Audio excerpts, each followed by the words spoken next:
yanında qaldı mənə. Gəl, mən orada gözləyəcəm. Dəli bu könül çalxalanır dərin dəniz boyunca. Üzüntülər hakim edib getmir heç nə yolunda.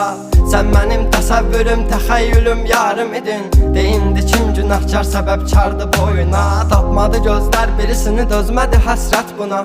Elə bir dərdin ahındayam, imdad edib çağırmam. Ölüm vardı mən bilirdim hər həyatın sonunda. Çətin gəldi inan mənə, yoxluğunla yorulma. Görmədinmi sən, yoxsa gözüm mü bağlı? Hissini örtmüş buludum və sanki yağışlar yağır. Kimlərə mərhəm olunsan, niyə görə tək mənə ağrı?